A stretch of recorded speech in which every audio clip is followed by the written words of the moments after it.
இப்போ விஜய் அவர்கள் அந்த இடத்துக்கு போய் அந்த மக்களோட நின்று அதற்கு பிறகு வந்து பிரஸ்ஸை சந்திச்சு இரங்கல் தெரிவிச்சுட்டு, பட் இதுல எனக்கு இந்த மாதிரியான சந்தேகங்கள் இருக்கு, வேற எங்கும் நடக்காத சந்தேகங்கள் இங்க நடந்திருக்குன்னா, இப்ப நீங்க கேட்ட கேள்வியை சொல்றேன், சந்தேகங்கள் எனக்கு இருக்கு, இதுக்கு முறையான விசாரணை வேண்டும், எனக்கு தமிழக காவல்துறை மேல நம்பிக்கை இல்லை, நீங்க வந்து இதுக்கு சிபிஐ இதை மாத்தணும், இந்த மாதிரி அவர் தான் சொல்லணும். நம்மளே சோசியல் மீடியால மாத்தி மாத்தி சொல்லிட்டு இருந்தா அதுல என்ன கிரெடிபிலிட்டி இருக்கு?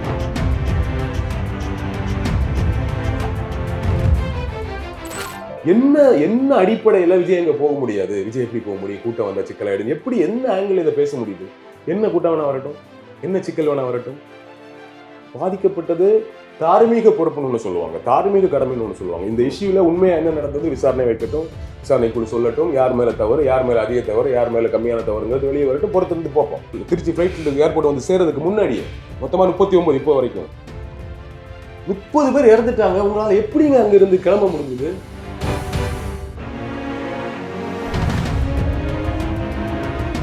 திருச்சி ஏர்போர்ட்ல பிரஸ் வராங்க, நீங்க குறைந்தபட்சம் அங்க நின்று ஒரு இரங்கலை தெரிவிச்சு கூட போக முடியாதாங்க? இந்த கணத்துல கூட பிரஸ்ஸை சந்திச்சு உங்க இரங்கலை தெரிவிக்க முடியலன்னா நீங்க எப்ப பிரஸ்ஸை சந்திப்பீங்க? இவர் பிரஸ்ஸை சந்திக்கவே மாட்டாங்கிறது பெரிய விமர்சனமா இருக்கு. சரி, நீங்க மோடி ஸ்டைல்ல இருக்கீங்க, பிரஸ்ஸை சந்திக்க மாட்டாங்கிற நம்ம புரிஞ்சுக்கிறோம். இது ஒரு மிகப்பெரிய துன்பமான கோரமான நிகழ்வுங்க. இந்த இடத்துல பேசணும்ல. நான் எல்லாத்துக்கும் மேல அரசியல் தானே முதல்ல குறைந்தபட்ச மனிதாபிமானமும் தார்மீக பொறுப்பும் தாங்க ஒருத்தருக்கு ரொம்ப முக்கியம். அதுக்கு பிறகு அரசியல் எல்லாம்.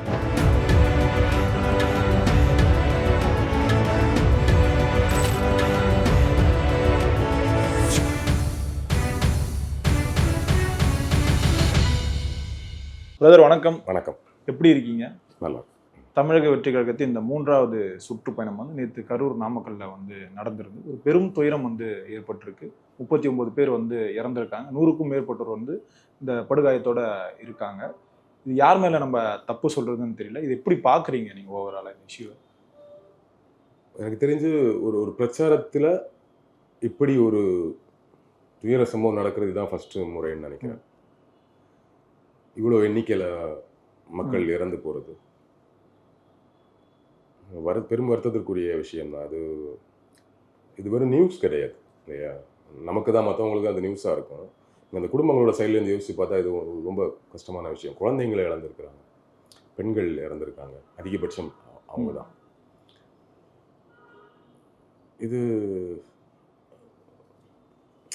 இதுக்கு பின்னணியில் அரசியல் காரணங்கள் சொல்கிறாங்க, அரசு மேலே தப்பு சொல்கிறாங்க, விஜய் பொறுப்பாகணும்னு சொல்கிறோம். ஸோ எல்லாம் தாண்டி இது முதல்ல இந்த உணர்வில் நம்ம பங்கெடுத்துக்கணும். அவங்க மனதளவுலையாச்சும் அவங்களோட நம்ம இருக்கணும் அப்படிங்கிறதான் ரொம்ப முக்கியமான பாயிண்டாக பார்க்குறேன். முதல்ல மனதளவில் அவர்களுக்கு உறுதுணையாக இருப்பது அப்படிங்கிறது மட்டும்தான் இப்போதைக்கு நம்மளால் முடியும். இரங்கலை தெரிவிப்பது மட்டும்தான் முடியும். இது பெரும் வருத்தத்திற்குரிய சம்பவம் தான். ஓகே. ஆனால் இப்போது எல்லாரும் வந்து இது வந்து விஜய் மேலே தான் ஒரு தவறை வந்து கொடுக்குறாங்க. ஆனால் அவங்க கேட்ட இடத்துல வந்து அந்த பெர்மிஷன் வந்து கொடுக்கல, போதிய பாதுகாப்பு வந்து காவல்துறை சைட்லேருந்து கொடுக்கல அப்படின்ற மாதிரி தாவைக்கா சார்பில் வந்து தொடர்ந்து பேசிகிட்டு இருக்காங்க. இது எப்படி பார்க்குறீங்க? தாவைக்காவோட தலைமையோ இல்லை நிர்வாகிகளோ இந்த விஷயத்த சொல்லலை. ஓகே. தாவைக்காவோட ஆதரவாளர்கள் இதை பேசிகிட்டு இருக்காங்க. கரெக்டாக. அப்போ அதில் எந்த அளவுக்கு ஆத்தென்டிகேஷன் இருக்குது அப்படிங்கிறது நமக்கு தெரியலை. அந்த தலைமையே வந்து விஜய் நேற்று ஒரு ட்வீட் போட்டிருக்காரு, இன்னைக்கு ஒரு ட்வீட் போட்டிருக்காரு. அவரே அதை கிளைம் பண்ணியிருந்தாருன்னா எஸ், உண்மையிலே அப்படிதான் நடந்திருக்குன்னு நம்ம சொல்லலாம். ஆதரவாளர்கள் சோஷியல் மீடியாவில் பேசுறதுக்கு நம்ம அதில் என்ன கிரெடிபிலிட்டி இருக்குங்கிற ஒரு கேள்வி வருது ஒன்று. But at the same time பொறுப்பு டிஜிபி நேற்று ஒரு விளக்கம் கொடுத்திருந்தாரு. அவங்க ஆல்ரெடி கேட்ட 2 இடம் இதை விட குறுகலான இடம் ஒன்று. ஸோ அதனால அங்கே அனுமதி கொடுக்க முடியல. இந்த இடத்துல போன வாரம் தான், சமீபத்தில் தான் எடப்பாடி அவர்கள் பிரச்சாரம் பண்ணியிருக்காரு. ஸோ இது ஓரளவுக்கு கிரௌடு வர்றதுக்கு கரெக்டான இடம்னு தான் இந்த இடத்த கொடுத்தோம். ஸோ இந்த இடமே அவங்க விரும்பி கேட்ட இடம் தான். 3வது ஆப்ஷன் அவங்க கேட்ட இடம் தான். ஏன்னா ஏற்கனவே கேட்ட 2 இடம் நிராகரிக்கப்பட்டதுனால 3வது ஆப்ஷன் இந்த இடம் தான். நீங்கள் இன்னொன்று, இது பொதுக்கூட்டம் கிடையாது, மாநாடு கிடையாது, ஒரு கிரவுண்டில் கொடுக்கறது. ஓகே. இது சுற்றுப்பயணம் வந்து நீங்கள் ஊர்களுக்கு நடுவில் ஒரு ஓரளவுக்கு மக்கள் கூடக்கூடிய இடத்துல தான் கொடுப்பாங்க. நீங்கள் எந்த சுற்றுப்பயணமாக இருந்தாலும் இந்த ஊரில் ஒரு முக்கியமான ஜங்ஷனில் தான் அவங்களுக்கு வந்து இந்த மாதிரியான நிகழ்வே நடக்கும். கரெக்டாக. இதுக்கு கிரவுண்டு கொடுக்க முடியாது. ஸோ கிரவுண்டு கேட்டதாக சொல்கிறாங்க, ஆனால் அவங்க கிரவுண்டு கேட்ட மாதிரி தெரியல. ஆனால் டிஜிபி என்ன சொல்லியிருக்காருன்னா, இவங்க கேட்ட இடம் இதை விட குறுகலான இடம். ஸோ ரொம்ப சமீபத்தில் எடப்பாடியோட நிகழ்ச்சி இங்கே நடந்ததுனால ஓகே இது கரெக்டாக இருக்குங்கிறதுக்காக கொடுத்தோம். 2000 போலீஸ் பாதுகாப்பு கொடுத்தோம் அப்படின்னு சொல்றாங்க. சோஷியல் மீடியாவில் 2000 போலீஸில் 500 போலீஸ்னு வருது. எந்த அளவுக்கு அது உண்மைன்னு தெரியல. போலீஸ் தரப்பு அவங்க விளக்கத்தை சொல்லிடுச்சு. தாவைக்கா தரப்பு, தலைமை தரப்பு இல்ல அது போய் இவ்வளவு போலீஸ் இல்லைங்கிற மாதிரி எந்த மறுப்பும் தெரிவிக்கல. அப்ப அப்படி இருக்கும்போது எது உண்மை நம்ம புரிஞ்சுக்கணுங்கிறது தான் என்னுடைய கேள்வி. இல்லை இப்போ எடப்பாடி பழனிசாமி அவர்களே வந்து சொல்றாங்க, போதிய பாதுகாப்பு வந்து கொடுக்கல, அது தாவேக்காக்கு மட்டும் இல்லை எங்களுக்குமே வந்து அது கொடுக்க மாட்டாங்க. இப்போ திமுக அரசு ஆளும் கட்சியா இருக்கும்போது அங்க கூட்டமே இல்லைனாலும் அங்க வந்து ஒரு 1000 போலீசினர் வந்து பாதுகாப்புல வந்து இருக்காங்க அப்படின்ற மாதிரியும் சொல்றாரு. இந்த சம்பவத்துல ஒரு மிகப்பெரிய ஒரு சந்தேகம் எழுது அப்படியும் மென்ஷன் பண்ணிருக்காங்க. ஆளுங்கட்சிக்கு கொஞ்சம் கூடுதல் கவனிப்பு இருக்குங்கிறது எல்லாருக்கும் தெரிஞ்ச விஷயம் தான். அது அதிமுக ஆளுங்கட்சியா இருந்தாலும் அதான் நடக்கும். இது ரொம்ப இயல்பான விஷயம். எடப்பாடி அவர்களுக்கு பாதுகாப்பு கொடுக்கல அப்படின்னு சொல்றாரு. தொடர்ந்து சுற்றுப்பயணம் தினசரி போறாரு. எல்லா இடத்துலயும் பெரிய கூட்டம் வருது. எங்கேயுமே ஒரு சின்ன அசம்பாவிதம் கூட இல்லை, இருவர் காயம் அந்த மாதிரி கூட நம்ம எந்த நியூஸும் பார்க்கல. ஓகே, அப்ப அதை எப்படி புரிஞ்சுக்கிறதுங்கிற ஒரு கேள்வி இருக்கு. இன்னொன்று, இப்போ அதிமுக தரப்பு அதிமுக பொறுத்த வரைக்கும் இதுல நார்மலா அவங்களோட உணர்வை வெளிப்படுத்தி விட்டு பாதிக்கப்பட்டவரின் பக்கம் நின்று விட்டு அஸ் யூஷுவல் அவங்க திமுக எதிராக ஒரு அரசியல் அதிமுக செய்வாங்க. இது அதிமுக ஆளுங்கட்சி இருந்தால் திமுக தான் செய்யும். அதை நம்ம புரிஞ்சுக்கலாம். அது யூஷுவல் பாலிடிக்ஸ். அந்த அளவுல தான் அதை நம்ம பார்க்கணும்னு நினைக்கிறேன். இப்ப எடப்பாடி அவங்களோட நிகழ்ச்சியில இது மாதிரி சம்பவங்கள் நடந்துச்சுன்னா இவங்க சுத்தமா பாதுகாப்பை கொடுக்க மாட்டேங்கிறாங்க போல இருக்கு அப்படின்னு நம்ம புரிஞ்சுக்கலாம். ஒண்ணு. ஸோ விஜய் தரப்பை பொறுத்த வரைக்கும் டிஜிபி சொல்றாரு 2000 போலீஸ் பாதுகாப்பு கொடுத்துருக்கோன்ட்டு. அதற்கு மேல என்ன பண்ண முடியும்னு ஒரு கேள்வி இருக்குல்ல. ஒரு 10,000 போலீஸை கொண்டு இறக்க முடியுமா? கூட்டமே 10,000 பேர் தான் வரதா சொல்லியிருந்தாங்களாம். பட் இப்போதைய கணிப்புப்படி 27,000 பேர் வந்திருக்கிறாங்க. ஓகேவா? ஸோ அப்போ ஒரு அளவுக்கு ஏற்ற இப்போ 20,000 பேர் கணக்கு, 10,000 பேர் இவங்க சொல்லியிருக்காங்க, 20,000 பேர் வர்றதுக்கு சான்ஸ் இருக்குன்னு அவங்க போலீஸ் கணிச்சிருக்காங்க. ஸோ 2,000 போலீஸ் பாதுகாப்பு கொடுத்துருக்காங்க. ஃபைன் தானே. பட் இன்னொன்று, நீங்க ஒரு அசம்பாவிதம் நடக்கிறதுக்கு முன்னாடி வரைக்கும் இதெல்லாம் டிஸ்கஷன் ஆகாது. ஒரு துன்ப நிகழ்வு நடந்துருச்சுன்னா இந்த கேள்விகள் எல்லாம் வரும். இல்ல 100% காவல்துறை ரொம்ப பெர்ஃபெக்டா தான் செயல்பட்டு இருக்காங்க நம்ம சொல்லவும் முடியாது. கண்டிப்பா ஆளுங்கட்சிக்கு இருக்கிற அளவுக்கு இருக்காதுங்கிற உண்மையை நம்ம பிராக்டிக்கலாவும் புரிஞ்சுக்கணும்.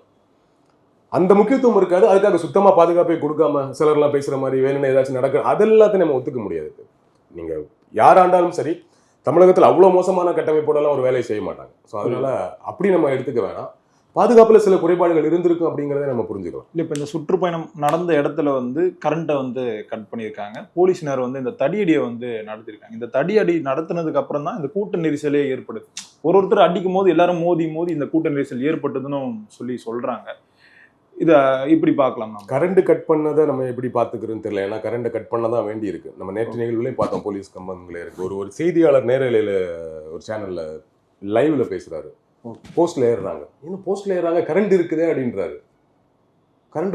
கரண்ட் இருக்குது, பவர் இருக்க டைம்ல ஏறுறாங்க. லைவ்ல வந்த விஷயம் ஒரு சேட்டலைட் சேனல்ல. அப்போ நீங்க அங்க எப்படி பவரை கட் பண்ணாம இருக்க முடியும்? இந்த செய்திகள் போகும் தானே. இல்ல மின்கம்பத்துல ஏறிட்டு இருக்காங்கன்னா பவர் கட் பண்ண தான் செய்வாங்க. அது ஏற்கனவே நம்ம ஒரு நிகழ்ச்சி ஒரு இதுல செய்தியில பார்த்தோம், இவங்களே பவரை கட் பண்ணுங்கன்னு அனுமதி கேட்டதா ஒரு செய்தி பார்த்தோம். ஸோ பவர் கட் பண்றது ஒரு பெரிய இஷ்யூவா நான் பார்க்கல. போலீஸ் தடியடியுமே நேற்று அளவுக்கு மிஞ்சின கூட்டம் 12:30 மணிக்கு கரூர்ல வரதா சொல்லப்பட்டது. அவர் வந்து சேரும்போது எத்தனை மணி? காலையிலே அவர் குறித்த நேரத்துக்கு வரல அப்படிங்கும்போது நீங்க 12 மணிக்கு அவர் வரான்னா 10 மணிக்கே கூட்ட ஆரம்பிச்சோம். நேரம் ஆக ஈவினிங் ஆக சரி வந்துட்டு இன்னும் வரல போல இருக்கு, போயிடலாங்க, கூட்டம் சேர்ந்துட்டே இருக்கும். நேரமாக ஒரு நிகழ்வு நடக்குது, ஒருத்தர் வராருன்னா அதிகமாயிட்டு அந்த கூட்டம் அதிகரிப்புல வீடுகள் மேலே ஏறுறது, மின்கம்பம் மேலே ஏறுறது, இந்த மாதிரி நிகழ்வு யூஸ்வலா இருக்கிறதோட அந்த கரூர்ல அதிகமா இருந்திருக்கு. பெண்கள் இருக்கிறாங்க, குழந்தைகள் இருந்திருக்கிறாங்க. அப்படின் போது அங்கங்கே சில சின்ன அடியெல்லாம் கிடையாது, சின்னதா விஷயங்கள் பண்ணியிருக்கிறாங்க. அதுவும் பண்ணணும்னா இப்ப அது பண்ணலைனாலும் ஒழுங்கா கட்டுப்படுத்தலன்னு ஆயிடும். ரொம்ப கூட்ட நெரிசலா இருக்கும்போது ஒரு கண்ட்ரோல் பண்றது சில விஷயங்களை பண்ண தானே செய்யணும். அதான் நான் திரும்பவும் சொல்றேன், குறைபாடுகளும் ஆப்வியஸ்லி இருந்திருக்கு. இந்த சில விஷயத்தை தவிர்க்கவும் முடியாது. இப்ப நம்ம சொல்றோம்ல, காவல்துறை ஒழுங்கு அனுமதி கொடுக்கல, ரெஸ்ட்ரிக்ஷன் போடுறாங்கன்னு சொல்லும் போது இப்ப பாருங்க, இப்ப இந்த நிகழ்வுல பார்க்க நமக்கு என்ன தோணுது? ஏன் ரெஸ்ட்ரிக்ஷன் கொடுக்குறாங்க நமக்கு ஓரளவுக்கு புரிஞ்சுக்க முடியுது இல்ல. பவர் கட் பண்றாருன்னு குறை சொல்றாரு, ஒரு பவரை கட் பண்ணிருங்கன்னு சொல்றாரு, கேட்கிற அனுமதி தரலன்றாரு, இவ்வளவு விஷயம் சொல்றாரு. என்ன நடந்தது பாருங்க. இரண்டு தரப்பிலையுமே நமக்கு அதுல ஒரு நிகழ்வு நடந்துருச்சு. இப்ப நம்ம மாத்தி பிளேம் பண்றதுல என்ன இருக்குன்னு எனக்கு புரிஞ்சுக்க முடியல. இல்ல, இப்ப 2 மாநாடுகள் வந்து தவேக சார்பா நடத்திருக்காங்க. ஒண்ணு விக்கிரவாண்டியில நடந்திருந்தா, இன்னொன்னு வந்து மதுரையில நடத்திருந்தாரு. அப்புறம் இந்த சுற்றுப்பயணம் இருக்குல்ல, அது வந்து திருச்சியில நடத்திருந்தாங்க, அப்புறம் அரியலூர்ல நடத்திருந்தாங்க, நாகப்பட்டினம் நடத்திருந்தாங்க, திருவாரூர்ல நடத்திருந்தாங்க, நாமக்கல்ல கூட நடந்தது. அங்கெல்லாம் எந்த ஒரு இந்த அசம்பாவிதங்களும் நடக்கல. கரெக்டா கரூர்ல மட்டும் இந்த அசம்பாவிதங்கள் வந்து நடக்குது. அங்க இப்ப எம்எல்ஏவா இருக்கிறது வந்து செந்தில் பாலாஜி அவர். பின்னாடி செந்தில் பாலாஜி இந்த அரசியல் காரணங்களை வச்சு இதெல்லாம் பண்ணியிருக்காருன்னு வந்து ஒரு தரப்பினர் வந்து இப்பவும் சொல்லிட்டு தான் இருக்காங்க. இது எப்படி பாக்குறீங்கன்னா, அது ஒரு சம்பவம் நடக்குது, செந்தில் பாலாஜி வந்து உடனே இந்த ஹாஸ்பிட்டல் போய் பாக்குறாரு. அது எப்படி 15 நிமிஷத்துல வந்து செந்தில் பாலாஜியில போக முடியும் அப்படின்னு கரூர்ல தானே அவர் இருக்காரு, அவர் அந்த தொகுதி எம்எல்ஏ தானே, அவர் போகாம வேற யார் போவா? நீங்க போயிருக்கணும் நியாயமா. எம்எல்ஏ போய் உட்கார்ந்துருக்காரு, அவர் ஏன் போனாரு கேட்கறது மாதிரி அபத்தமான விஷயம் ஒன்றும் கிடையாது. இது ஏதோ ப்ரீ பிளான்டு விஷயம் மாதிரியும் செந்தில் பாலாஜி பிளான் பண்ணி பண்ண மாதிரியும் ஒரு கட்சியோட முக்கியமான ஆளுமே ஒரு இடத்துல இருக்கார், அதே ஊர்ல இன்னொரு கட்சி போயிட்டு வந்து நடத்தும் பொழுது அங்க ஒரு சின்ன சின்ன இடையூறுகளை பண்ணணும்னு நினைப்பாங்கிறது ஓரளவு பிராக்டிக்கலா புரிஞ்சுக்கலாம். இந்த நிகழ்வெல்லாம் வந்து பண்றதுக்கெல்லாம் அவ்வளவு தூரம் மோசமான கட்சிகள் கிடையாது. இங்க இருக்கக்கூடிய அதிமுகவும் சரி திமுகவும் சரி. ஒரு துன்ப நிகழ்வு, அவ்வளவு மோசமான நிகழ்வு நடந்திருக்கு, அந்த ஸ்பாட்ல இமிடியேட்டா போகலன்னா அங்க எந்த மாதிரியான ட்ரீட்மெண்ட் கொடுப்பாங்க அப்படிங்கிறதெல்லாம் இருக்குல்ல, போய் நிக்கணும் இல்லையா? ஏன் இமிடியேட்டா எல்லாம் அட்ரஸ் பண்றாங்க? ஏன் செந்தில் பாலாஜி இமிடியேட்டா போங்கன்னு சிஎம் சொல்றாரு, அவரு போறாரு, அதிமுக தரப்பே வருது. முக்கியமான ஆட்கள் போகும்போது அங்க துரிதமான நடவடிக்கைகள் நடக்கும், மருத்துவ சிகிச்சைகளே சொல்றேன். அதனாலதான் நாங்க இமிடியேட்டா நீங்க வந்து பிரைவேட் ஹாஸ்பிட்டல் கொண்டு போக முடிஞ்சது, இலவசமா கட்டணம் இல்லாமல் சிகிச்சை பண்ண சொல்ல முடிஞ்சது, அதெல்லாம் அவர் தானே முன்னெடுத்திருக்கிறாரு. இன்னொன்னு, அங்க போன மருத்துவமனைக்கு போய் இறந்தவங்க இல்லை இவங்க எல்லாமே, முக்கால்வாசி பேர் சம்பவ இடத்துல இறந்தவங்க. மூச்சு திணறல் மட்டும் காரணமா இருந்தா ஆம்புலன்ஸ் நேர்த்ததுமே அவங்கள நம்ம செக்யூர் பண்ணிருக்கலாம் இல்லையா? மூச்சு திணறல் தான் இஷ்யூனா ஆம்புலன்ஸ் நேர்த்ததுமே அவங்கள சரி பண்ணிருக்கலாம். அப்படி சரி பண்ணிருக்காங்க பலரையும், பலர் சம்பவ இடத்துல இறந்திருக்காங்க. ஸோ அதனாலதான் இவ்வளவு உயிர் போயிருக்கு. கூட்டம் கலையும் பொழுது பலர் விழுந்து, நம்ம சில வீடியோக்கள் பார்த்தோம்ல, கூட்டம் கலைஞ்சு கிடக்கும் போது விழுந்து கிடக்குறாங்க கீழே, தூக்கிட்டு ஓடுறதெல்லாம் பாக்குறோம்ல. ஸோ நிகழ்வு அந்த கூட்டத்துக்குள்ளே நடந்து முடிஞ்சிருச்சு. ஸோ இது செய்திகளா வர தொடங்கிடுச்சு. நிகழ்வு முடிஞ்சதுமே ஆம்புலன்ஸ்ல ஏற்றிட்டு போறாங்க. அந்த ஆம்புலன்ஸை பார்த்துட்டு இங்க பாரு டிஸ்டர்ப் பண்றாங்கன்னு பேசுற வீடியோ எல்லாம் பார்த்தோம். இவ்வளவுதான் புரிதலா இருக்கு. இது ஒரு அபத்தமான குற்றச்சாட்டு. நான் என்ன சொல்றேன், இந்த குற்றச்சாட்டுகள் எல்லாம் உண்மைன்னா இத வந்து பேச வேண்டியது யாரு? அவருக்கு சந்தேகம் இருக்குன்னா, இப்போ ஒரு நிகழ்வு நடந்துருச்சு, இமிடியேட்டா சிஎம் அதை அட்ரஸ் பண்றாரு, செந்தில் பாலாஜி ஸ்பாட்ல போறாரு, அன்பில் மகேஷ் போறாரு, நள்ளிரவே சிஎம் போறாரு, உதயநிதி வந்து துபாயில போன பிளானை கேன்சல் பண்ணிட்டு வந்து காலையில வர்றாரு, பிரஸ் சந்திக்கிறாரு, எடப்பாடி பிரஸ் சந்திக்கிறாரு, விஜயபாஸ்கர் ஸ்பாட்டுக்கு போறாரு, இவ்வளோ விஷயம் நடக்குது. ஓகேவா? இதெல்லாம் இமிடியேட்டா அவங்க பண்றாங்க, நிவாரணத்தை அறிவிக்கிறாரு. இப்போ விஜய் அவர்கள் அந்த இடத்துக்கு போய் அந்த மக்களோட நின்று அதற்கு பிறகு வந்து பிரஸ் சந்திச்சு இரங்கல் தெரிவிச்சிட்டு, பட் இதுல எனக்கு இந்த மாதிரியான சந்தேகங்கள் இருக்கு, வேற எங்கும் நடக்காத சந்தேகங்கள் இங்க நடந்திருக்குன்னா, இப்ப நீங்க கேட்ட கேள்வியை சொல்றேன், சந்தேகங்கள் எனக்கு இருக்கு, இதுக்கு முறையான விசாரணை வேண்டும், எனக்கு தமிழக காவல்துறை மேல நம்பிக்கை இல்லை, நீங்க வந்து இதுக்கு சிபிஐக்கு இதை மாத்தணும், இந்த மாதிரி அவர் தான் சொல்லணும். புரியுது. நம்மளே சோசியல் மீடியால மாத்தி மாத்தி சொல்லிட்டு இருந்தா அதுல என்ன கிரெடிபிலிட்டி இருக்கு? இது காசிப் தானே சோசியல் மீடியால பேசுற ஆளாளுக்கு ஒரு கருத்து சொல்லாம. சம்பந்தப்பட்டவர்கள் அதுக்கான விசாரணையை கோரணும். நீங்க கேட்கறதுக்கு முன்னாடி அவர் தனிநபருக்கு குழு ஒன்று அமைச்சிட்டாரு முன்னாள் நீதிபதி தலைமையில. நம்பிக்கை இல்லைன்னா சிபிஐக்கு மாத்த சொல்லுங்க. மத்திய அரசு விளக்க கடிதம் கேட்டு இருக்கு, என்ன நடந்துச்சுன்னு விளக்கம் கொடுப்பாங்க. அவர்களுக்கு நம்பிக்கை, அவங்களே சிபிஐக்கு இதை எடுத்துட்டு போகலாம், என்ன வேணா நடக்கலாம். அரசு தரப்புல செய்ய வேண்டிய வேலையை செஞ்சுட்டாங்க. நான் என்னுடைய கேள்வி என்னன்னா, இந்த விஷயத்த நிகழ்வு நடந்துருச்சு, அரசு தரப்பு என்ன செய்யணுமோ செஞ்சுட்டாங்க, பின்னணியில அவங்க தான் இந்த தப்பை பண்ணாங்க, அவங்களே பிளான் பண்ணி பண்ணாங்க, ரொம்ப அபத்தமான ஒரு அரசியல் பேசுறது இருக்குல்ல, அதை ஏத்துக்க முடியாது. இல்ல இப்போ அந்த மாநாடுலாம் நடந்தது, அங்கெல்லாம் 10 லட்சம் 15 லட்சம் பேர்லாம் வந்தாங்க, அங்க எந்த ஒரு கூட்ட நெரிசலும். மாநாடு உங்களுக்கு இடம் வேற சார், மாநாடுங்கிற ஒரு பெரிய இடம், பழைய ஏக்கர் இடத்துல நடக்குது. நீங்க கூட்டத்துக்குள்ளேயே பாத்தீங்கன்னா இது மொத்தமா உட்காரக்கூடிய இருக்குன்னா, நீங்க எப்ப வேணா டிஸ்டர்ப் பண்ணா தாண்டி வெளியே போய் நின்றுலாம். அந்த சூழலே உங்களுக்கு வேற. நீங்க ஒரு ரூமுக்குள்ள 100 பேர் இருக்கிறதுக்கும் இந்த மொத்த ஆபீஸ்க்குள்ள 100 பேர் இருக்கிறது வித்தியாசம் இருக்குல்ல. அது மாதிரிதான் நீங்க மாநாடுக்குள்ளே நல்ல கூட்ட நெரிசல் இருந்தா கூட நீங்க வேலைக்கு வெளியே போய் நின்றுலாம், சுத்தி எங்க போயிடலாம், ரோட்டுக்கு போயிடலாம், நீ கிளம்பி வீட்டுக்கு கூட போயிடலாம், அட்லீஸ்ட் கொஞ்சம் கொஞ்சமா. அது அந்த அட்மாஸ்பியரே வேற, ரொம்ப நெருக்கடியான இடம். நீங்க அந்த இது பாத்தீங்களா ஒரு வீடியோ, இந்த கூட்டம் அப்படியே மொத்தமா இப்படி வருது இல்ல, அளவுக்கு மிஞ்சின கூட்டம். ஓகே, கூட்டம் அதிகமாகும் போது நம்ம காவல்துறை மேல அவங்களோட பாதுகாப்பு எல்லாம் தாண்டி இவர்களுக்கு குறைந்தபட்ச பொறுப்புணர்வு இருந்திருக்கணும். இந்த மாதிரி கூட்டாளிமையில குறைந்தபட்சம் அந்த கன்சோல் ரூம் இருக்குல்ல, அதை சுத்தி யூஸ்வலா பேரிகார்ட் போடுவாங்களாம். லைவ்ல இருந்து சொன்னது, செய்தியாளர்கள் சொல்றது அப்படிதான். நாங்க எவ்வளவு நிகழ்ச்சிகள் போயிருக்கோம், ஒரு கன்சோல் ரூம் இருக்கும், அந்த கன்சோலை சுத்தி ஒரு பேரிகார்ட் போயிடுவாங்க, அங்கிருந்த ஒயர் கனெக்ஷன்லாம் இருக்கும், யாரும் வராதபடி. அதை கூட பண்ணல, எல்லாரும் அந்த ரூமுக்குள்ள வர போயிருக்காங்க. ஸோ இப்போ ஒரு அடிப்படையான பேசிக்கா சில ஸ்ட்ரக்சர்ஸ் இருக்கு ஒரு ஒரு கூட்டம், அதுக்கான பிராக்டிஸும் இல்லை, அனுபவம் வாய்ந்தவர்களை கூட வச்சுக்கவும் இல்லை. நிறைய விஷயம் சொதப்பி இருக்கிறாங்க. ரொம்ப ரொம்ப முக்கியமா விஜய் அவர்கள் சொதப்பியது லேட்டா கிளம்புனது. எதுக்கு லேட்டா கிளம்புனாரு சொல்லுங்க? 8:45 நாமக்கல், சென்னையில இருந்து அப்பதான் கிளம்புறாரு. அப்படின்னா 8:45 நாமக்கல்ல இருக்குன்னா இவர் திருச்சியில எத்தனை மணிக்கு இருக்கணும்? குறைந்தபட்சம் 7:30 மணிக்கு இருக்கணும். ரைட்டா? திருச்சியில இருந்து நாமக்கல் வந்து பக்கத்துல அந்த பரப்புரை வாகனத்துல ஏறி வந்து சேர்றதுக்கு குறைந்தபட்சம் இவர் வந்து 7:30 மணிக்கு இருக்கணும் இல்லையா? இவர் கிளம்புறது 8:45 தான் சென்னையில இருந்து கிளம்புறாருன்னா எதுக்கு லேட்டா கிளம்புனீங்க? இவ்வளவு 7 மணிக்கு இவர் திருச்சி வந்துட்டாருன்னா கூட்டம் இருக்காது. அப்ப கூட்டம் வரட்டுன்னு வெயிட் பண்ணி தானே இருந்தீங்க. ஸோ இங்க அவ்வளவு கூட்டம் இங்க அதிகமாயிடுச்சு. அங்கிருந்து நீங்க இங்க வந்து சேரவே வந்து பேசி முடிச்சு போறது 3 மணி ஆயிடுச்சு. அதுக்கப்புறம் உணவு அருந்திட்டு நீங்க அங்க போறீங்க. கூட்டம் அதிகமாயிடுச்சு. அப்ப இதுல இது ரொம்ப முக்கியமான ஏரியா இல்லையா இது? விஜயோட தப்பு இதுல இதுதான். அப்ப கூட்டத்தை காட்டணும்னா கூட்டம் அதிகமான என்ன நடக்குது பாருங்க. சோ அந்த பொறுப்புணர்வும் இருக்கணும். கூட்டம் ரீசெண்டான கூட்டம் வந்தா போதும். கரூர்ல நீங்க செந்தில் பாலாஜியை குறை சொல்றீங்க. கரூர்ல செந்தில் பாலாஜி ஏரியா எவ்வளவு பெரிய கூட்டத்தை காட்டுறேன் பாருன்னு ஒரு நிகழ்வு இதுக்கு பின்னணியில் இருக்குல்ல. நீங்க இவ்வளவு லேட்டா போனதுக்கு இருக்குதானே? அப்ப அதையும் நம்ம சொல்லணும் இல்லையா? ஒண்ணு. சோ இந்த மாதிரி இதுல ஏகப்பட்ட விஷயம் இருக்கு. நீங்க உண்மையாவே சந்தேகம் இருக்குன்னா சோசியல் மீடியால தொண்டர்கள் பேசுறத வச்செல்லாம் சந்தேகத்துக்கு அதுக்கெல்லாம் வந்து விளக்க சொல்லிட்டு இருக்க முடியாது. நீங்களும் கேளுங்க. விஜய் தரப்பே கேட்கட்டும். சிபிஐ விசாரணைக்கு வருங்க, முறையான விசாரணை கேளுங்க, உங்களோட சந்தேகங்கள் என்னன்னு சொல்லுங்க. அடுத்தடுத்து வருமானு பார்ப்போம். அவங்க தரப்புல இருந்து எதுவும் வரலன்னா இவங்க சோசியல் மீடியால இப்ப பேசுறது எல்லாமே பொய்ன்னு ஆயிடும்ல. புரியுது.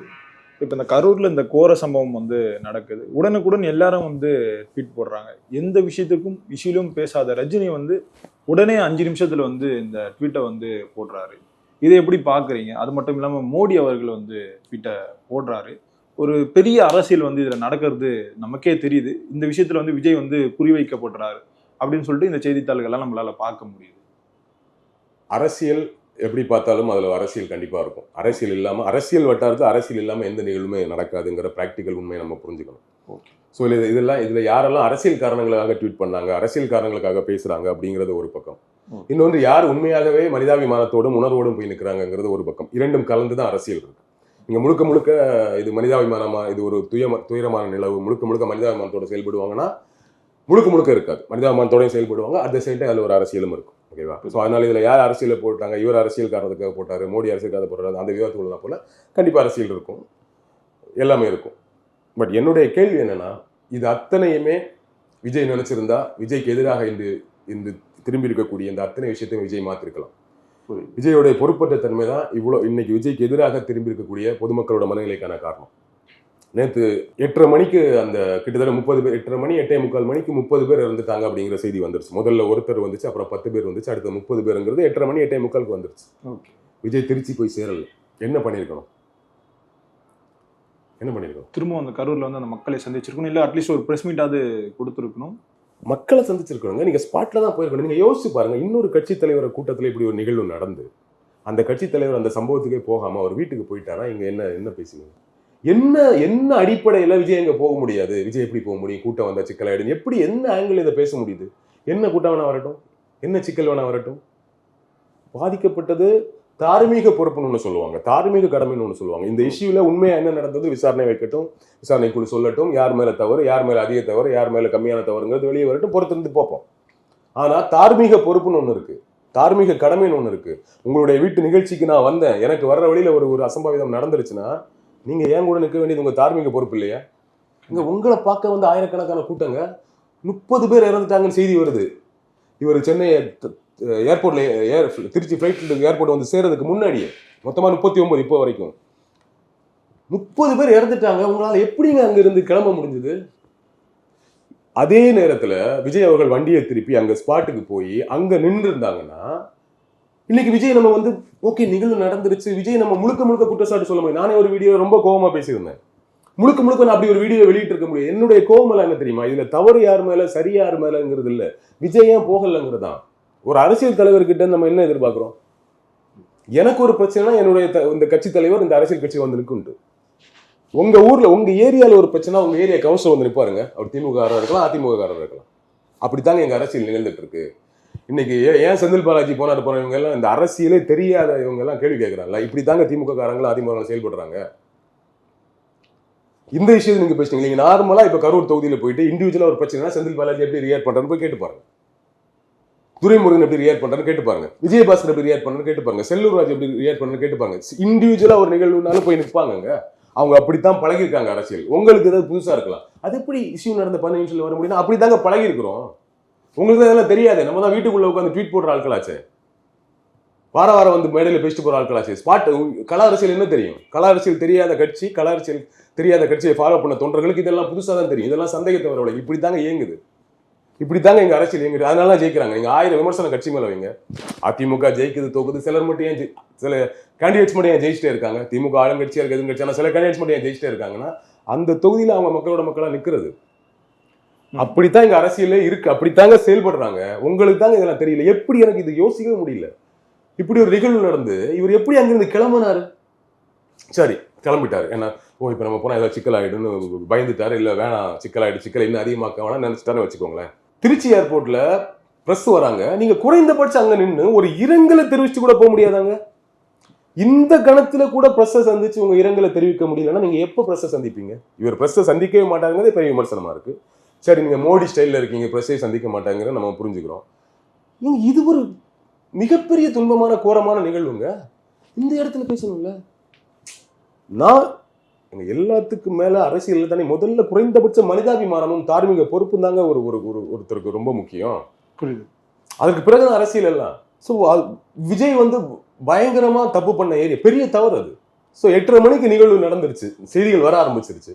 11 மணிக்கு 11:15 மணிக்கு ட்வீட் போடுறாரு. கிட்டத்தட்ட 2.5 மணி நேரம் 3 மணி நேரம் கழிச்சு ஒரு ட்வீட் போடுறாரு, இதே நொறுங்கி போயிருக்குறேன்ட்டு. இது எப்படி நம்ம ஏத்துக்கிறது? சென்னைக்கு வந்து சேர்ந்துட்டு இதை எப்படி ஏத்துக்கிறது சொல்லுங்க? விஜயகாந்த் பத்தி ஒரு பேசுறாருல, நீங்க நல்லா யோசிச்சு பாருங்க, மனசாட்சியத்தோடு சொல்லுங்க. விஜயகாந்தோட ஒரு கூட்டத்துல இப்படி ஒரு நிகழ்வு நடந்திருந்தா அந்த மனிதர் என்ன பண்ணிருப்பாரு நீங்க யோசிங்க. அந்த மனிதர் இந்த நிமிடம் வரைக்கும் அந்த இடத்த விட்டு கிளம்பிருப்பாரு நினைக்கிறீங்க? அதுதாங்க அதுதாங்க வேணும். ஏன் விஜயகாந்த் மேல நமக்கு 1000 அரசியல் விமர்சனம் இருந்தாலும் இன்னைக்குமே அவர் மேல நம்ம ஒரு கன்சர்னோட இருக்கோம்னா இந்த அடிப்படை பண்பு. அவர் இன்னைக்கு பலரும் அவரை பிடித்து போனதுக்கான காரணம் அரசியல் எல்லாத்தையும் தாண்டி, நடிகர் எல்லாத்தையும் தாண்டி அவருக்கு இருக்கக்கூடிய மாண்பு இருக்குல்ல, மனிதம் இருக்குல்ல, மனிதாபிமானம், அது ரொம்ப முக்கியங்க. இங்க இருக்கக்கூடிய அரசியல்வாதிகள் விட்டுருங்க, அவங்க எல்லாத்தையும் அரசியல தான் பார்ப்பாங்க. நீங்க குற்றச்சாட்டு சொல்றீங்க, சரி ஃபைன், நீங்க தான் முழுமையான அரசியல்வாதிகள் இப்பதானே வந்திருக்கீங்க. அடிப்படை மனித மாண்பு இருக்கணும்ல. எங்க போச்சு இது எப்படி நான் புரிஞ்சுக்கிறது? சோ ஒருவேளை விஜய் எங்க சென்றிருந்து அந்த மக்களோட மக்களா நின்றிருந்தா இன்னைக்கு இவ்வளவு பெரிய குற்றச்சாட்டு தாவைக்க மேலும் விஜய் மேலும் இல்ல, சம்பவம் நடந்துருச்சு, ஸ்பாட்டுக்கு போயிட்டாருங்க மனுஷன், மக்களோட மக்களா நிற்கிறாருங்க. இதை விட வேற என்ன அவர் என்னங்க செய்ய முடியும் சொல்லுங்கிறது ஒரு கன்சர்னா. அப்படி ஒரு வாக்குவாதம் நம்மளே எடுத்து வைக்க முடியும். இப்ப இந்த இறந்த குடும்பங்களுக்கெல்லாம் 20 லட்சம் பணம் கொடுத்துருக்காங்க. இறந்த குடும்பங்களுக்கு ஆறுதல் சொல்றதுல நாங்க நம்ம நிப்போம் சொல்றாங்க. களத்துல யாருமே இல்லையே.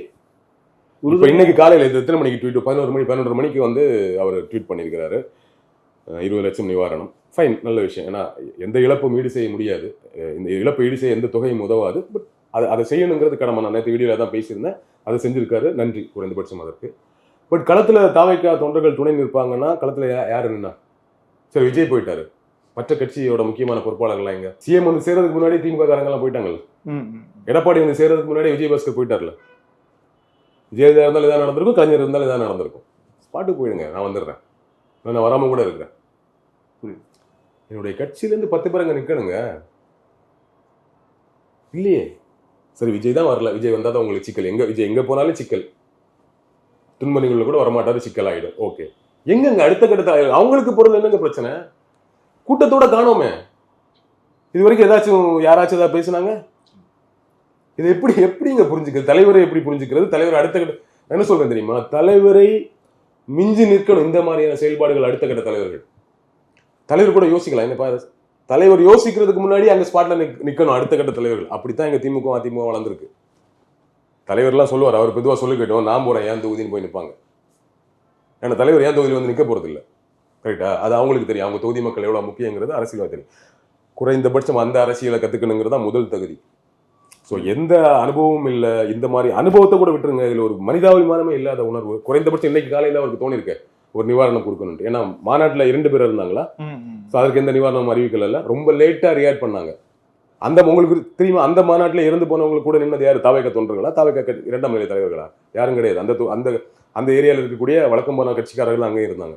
இவர்கள் அப்பவும் போகல. பட் பார்ஷனலி அது ஒரு பெரிய இஷ்யூ ஆகலை. இன்னைக்கு இது ஒரு பெரிய இஷ்யூ. இப்போ இல்லையே, இன்னைக்கு வரைக்கும் போய் சேரலங்க. ஸோ இது இப்போ முழுமையான தவறுமே. இதுக்கு காரணம் யாருங்கிறத தாண்டி கூட நிற்காத, ஒரு மாரல் சப்போர்ட் செய்யாத விஜய் மேல பெரும் பழி விழுந்திருக்கிறது. அந்த பழியில நியாயமும் இருக்கு. எனக்கு என்னன்னா, இப்போ எல்லா குற்றச்சாட்டையும் நம்ம ரிசீவ் பண்ணிப்போம். இப்போ தனிநபர் குழு அவங்க அமைச்சிருக்காங்க, நீதியரசர் தலைமையில, முன்னாள் நீதியரசர் தலைமையில. அதுல என்ன வருதுன்னு பார்ப்போம். மத்திய அரசு விருப்பப்பட்டா அவங்க இதை சிபிஐ எடுத்து மாற்றட்டும், அல்லது விஜய் அவர்களுக்கே சந்தேகம் இருந்தா அவர் பேசட்டும். குறைந்தபட்சம் இதுக்காக பிரஸ் சந்திச்சு பேசுங்க, சிபிஐக்கு வழக்கு கொடுக்க சொல்லுங்க, என்னன்னு சொல்லுங்க. நீங்க ஆத்தென்டிக்கா போனாதான் அதுல இருக்கக்கூடிய விஷயங்கள் என்னன்னு தெரிய வரும். முறையான விசாரணை வரட்டும். காவல்துறை எங்க தவறுகள் செஞ்சிருக்கு, இந்த மாதிரி சந்தேகங்கள்லாம் இருக்குல்ல. வன்மமே, அதாவது குறைந்தபட்ச அறிவு கூட இல்லாத சந்தேகம் இருக்குல்ல. ஒரு விஷயத்த பேசி முடிக்கலாம்னு நினைக்கிறேன். இந்த ப்ரீ பிளான் மர்டர், திமுக பிளான் பண்ணி இவ்வளோ பேரை இவ்வளோ பேரை கொலை பண்ணி விஜய்க்கு எதிராக ஒரு வேலை செய்கிறாங்கன்ட்டு. எங்க தமிழக அரசியல் இப்போ இது வரைக்கும் அப்படிதான் நடந்துட்டு இருக்குதா? எம்ஜிஆர் கட்சி ஆரம்பிக்கும் போது இருந்ததை விட பெரிய இதுவா திமுகவில் இருந்துட்டு போயிட்டு அவ்வளோ பெரிய கட்சி ஆரம்பிக்கிறார். அப்போ ஆளுங்கட்சியாக கலைஞர் தான் இருக்காரு. அவர் கூட்டம் அதிகமாக பிடிச்சி அங்கே போயிட்டு 30 பேரை கொலை பண்ணிட்டாரா பிளான் பண்ணி? அதோட அவரோட கட்சி அழிஞ்சு போட்டு நினைச்சிட்டாங்களா? இல்லை திருப்பி எம்ஜிஆர் சிஎம் ஆனதுக்கப்புறம் இன்னும் நம்ம சிஎம் ஆனதுக்கப்புறம் கலைஞர் கூட்டம் வந்துட்டு எம்ஜிஆர் அந்த வேலையை செஞ்சாரா? கலைஞர் வந்து ஜெயலலிதா அவர்களுக்கு செஞ்சாங்களா? இல்லை ஜெயலலிதா கலைஞர் அவர்களுக்கு செஞ்சாரா? கலைஞருக்கு ஜெயலலிதா விட நீங்க பெரிய எதிரியா திமுகவுக்கு? அவர்களை விட பெரிய எம்ஜிஆருக்கும் கலைஞருக்குமாவது ஒரு நட்பு இருந்துச்சு. அடிப்படையில் எதிரிகளாக அரசியல் எதிரிகளாக மாறி கூட அடிப்படை நட்பு இருந்தது. இவங்களுக்கு அது கூட கிடையாது. முழுக்க எதிரிகளாக தான் இருந்தாங்க, அரசியலாகவும் பர்சனலாகவும். ஏன் அவங்க செஞ்சாங்களா மாத்தி அதிகபட்சம் கலைஞர் அரெஸ்ட் பண்ண தானே செஞ்சாங்க? பொதுமக்களை கொலை பண்ணணும்னு நினைச்சாங்களா? இல்லை எங்கேயாவது நடந்திருக்கா இது? திமுக ரெண்டுமே இதை செஞ்சிருக்காங்களா? அப்புறம் எப்படிங்க உங்களால் இப்படி யோசிக்க முடியுதுன்னா குறைந்தபட்ச வரலாறு தெரிஞ்சுக்கோங்க. முந்தானத்து கட்சி ஆரம்பிச்சிருக்கீங்க, அவ்வளவு பெரிய அரசியல் எதிரியாக உருவாகி வராரு எம்ஜிஆர். அவங்களுக்கே செய்யலையே திமுக? இல்ல ஜெயலலிதா திமுகவுக்கு செஞ்சாங்களா? கொஞ்சம் கூட ஒரு அடிப்படை இல்லாத ஒரு அரசியல் அறிவோ புரிதலோ இல்லாத ஒரு தன்மை இது. அப்படியெல்லாம் அந்த ஆங்கிள், இந்த நிகழ்வுல அந்த ஆங்கிள் எப்படிலாம் யோசிக்க முடியும்னே தெரியல. அவ்வளவு பெரிய எதிரி கிடையாது. இன்னைக்குதான் அரசியல் வந்திருக்கிறாரு, கூட்டம் கொடுத்து நினைச்சோட அதிகமான வாக்குகள் வாங்குவாருன்னு நம்மளே பேசியிருக்கிறோம். வாக்குகள் வாங்குவார் போல இருக்கு, அவ்வளவுதான். இதுக்கு போயிட்டு மக்களை கொல்லி அவரை கார்னர் பண்ணி அவருடைய கட்சியை கலைப்பதற்கோ இல்லை அவரை அப்படியெல்லாம் செய்ய வேண்டிய அவசியம் திமுக கிடையாது. இன்னைக்கு அதிமுக அதை செய்யாது. புரியுது? இதெல்லாம் ரொம்ப அபத்தமான குற்றச்சாட்டு. இங்க பாதுகாப்புல என்ன பிரச்சனை இருக்கு, என்ன மாதிரி விஷயங்கள் நடந்திருக்கு, என்ன ப்ராப்ளம் இருந்திருக்கு, செந்தில் பாலாஜி தரப்புல ஏதாச்சும் குளறுபடி செஞ்சாங்களாங்கிறதெல்லாம் விசாரணையில வைக்கட்டும், தெரியட்டும். அது நீங்களே கிளைம் பண்ணுங்க. ஸோ அது வரைக்கும் பொறுத்து இருந்து பார்க்கலாம். ரொம்ப நன்றிகள் ப்ரோ, என்னோட நேரம் பகிர்ந்தமைக்கு நன்றி.